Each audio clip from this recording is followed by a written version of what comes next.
On April 24, 2025, what began as another routine freedom of navigation patrol quickly turned into a tense geopolitical drama. The USS William P. Lawrence, a U.S. Navy-guided missile destroyer, entered the Taiwan Strait under calm skies and tranquil seas. But beneath that quiet surface, the region buzzed with unease. The voyage was supposed to be ordinary, a textbook exercise in keeping sea lanes open. Instead, it became a high-stakes game of brinkmanship between Washington and Beijing, one where every maneuver, every word, and even every silence carried meaning. The People's Liberation Army reacts. It didn't take long for Beijing to respond. Within hours, China's People's Liberation Army Eastern Theater Command issued a public statement condemning the transit. The tone was unmistakable. "We see you. We don't approve." Chinese state media exploded with updates. Grainy footage appeared showing a People's Liberation Army destroyer trailing the U.S. ship. Radar images and commentary on fighter jets buzzing nearby filled television screens. Official rhetoric painted the event as a reckless provocation, an illegal intrusion into waters Beijing insists are part of its sovereign territory. But the Lawrence, silent. No fiery statements, no showy countermeasures, just a steady course through the strait, as if none of the saber-rattling mattered. For the U.S. Navy, this was routine. For China, it was anything but. Not just a transit, but a statement. Freedom of navigation operations are how the United States and its allies challenge excessive maritime claims. By sending ships through contested waters without asking permission, Washington sends a subtle yet unmistakable signal. The seas are international, and no one nation gets to redraw the map at will.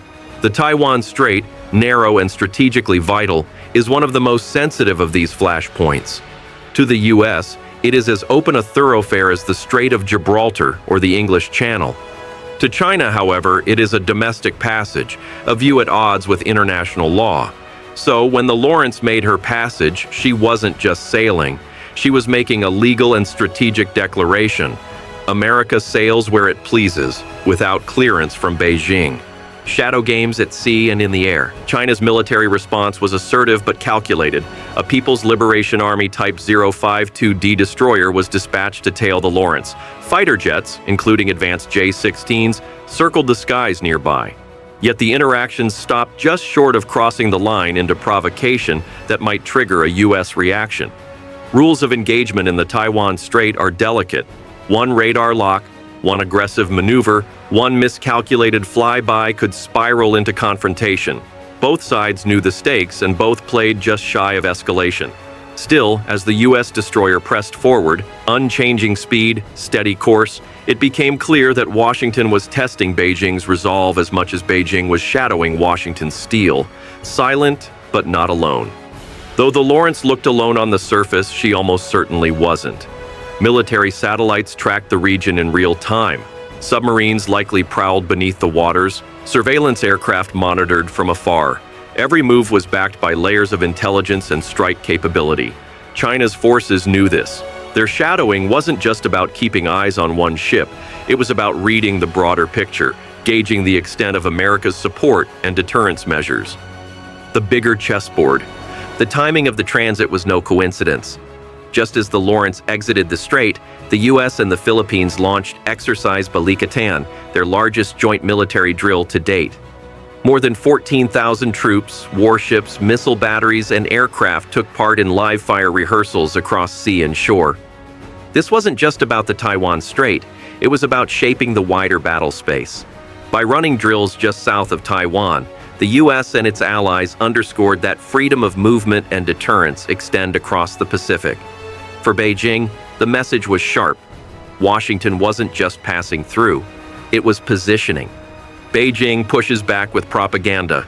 China doubled down on narrative warfare. State outlets broadcast footage of their destroyer shadowing the Lawrence on loop, framing the U.S. transit as an aggressive show of force. Anchors in naval uniforms warned of Western infiltration. Officials labeled the operation illegal and irresponsible. But this messaging wasn't just aimed at domestic audiences. It was an attempt to shape international perception, to normalize the idea that the Taiwan Strait belongs to China, a claim at odds with the United Nations Convention on the Law of the Sea, which classifies it as an international waterway. The propaganda reflected not confidence, but unease. Changing the tempo.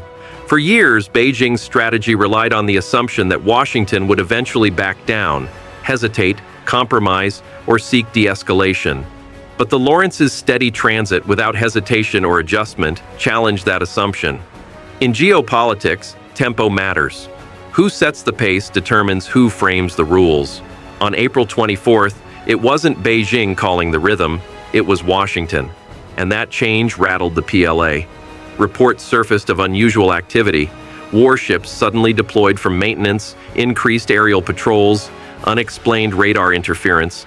Cyber probes against U.S. and allied networks spiked. Beijing was checking its playbook, making sure it hadn't underestimated. Taiwan watches and prepares. Meanwhile, Taiwan quietly raised its readiness level. Fighter jets flew more patrols, radar systems became more active, logistics hubs saw increased movement, and convoys of military vehicles were spotted heading toward fortified mountain bunkers. No public alarms were sounded, but the message was clear. Taipei knew the rules of the game were shifting, and it was preparing for scenarios beyond mere saber rattling. The risks of miscalculation. While the Lawrence's voyage ended without incident, the episode highlighted just how fragile the situation is. With more ships, more aircraft, and more surveillance in the region than ever before, the margin for error has shrunk dramatically. A single nervous pilot, a misunderstood maneuver, or a misread radar lock could spark conflict. And unlike in past decades, today's Pacific balance of power is far sharper, faster, and less predictable. The deterrence game cuts both ways. What deters one side could provoke the other. Why it matters. This wasn't just about one ship sailing through contested waters, it was about testing assumptions. Would China escalate when directly challenged? Would the U.S. hesitate when pressured? Would regional allies back away from confrontation? The answers, at least for now. Beijing shadowed, but did not block. Washington stayed firm. Allies doubled down. That combination undermines China's long-term strategy of waiting for American resolve to erode. If freedom of navigation operations continue unfazed, if joint drills expand, and if regional partners grow bolder, then Beijing's efforts to assert control over the Taiwan Strait could slowly unravel, a stress test for the future. What happened on April 24th wasn't an accident. It was a deliberate stress test. The U.S. was probing China's willingness to act, testing whether Beijing was bluffing, gauging how close the People's Liberation Army would sail to the edge. And the result? Beijing didn't blink, but it didn't stop Washington either. That's a shift with long-term consequences. For now, peace holds. No missiles flew, no shots were fired. But the quiet was deceptive. It wasn't calm, it was pressure, building silently. Steel without words. In the end, the USS William P. Lawrence didn't flinch, didn't speed up, didn't deviate. She simply sailed her path, backed by law, strategy, and quiet steel. China can broadcast footage, issue statements, and mobilize ships. But real control lies not in the rhetoric, but in shaping the next move. And on April 24th, it was the U.S. Navy shaping the tempo in the Taiwan Strait. The incident didn't redraw the map, but it did redraw the rhythm of power in the Pacific. And in geopolitics, rhythm is everything. The world now waits for the next passage, the next drill, the next test. Because one thing is certain, in the Taiwan Strait, silence doesn't mean peace. It means steel is watching. So, what do you think? Are freedom of navigation operations like this essential for keeping peace at sea, or are we drifting dangerously close to a flashpoint we can't come back from? Let us know your thoughts in the comments below. We read everyone. If you enjoyed this deep dive into real-world naval strategy and want more stories like it, hit that like and subscribe.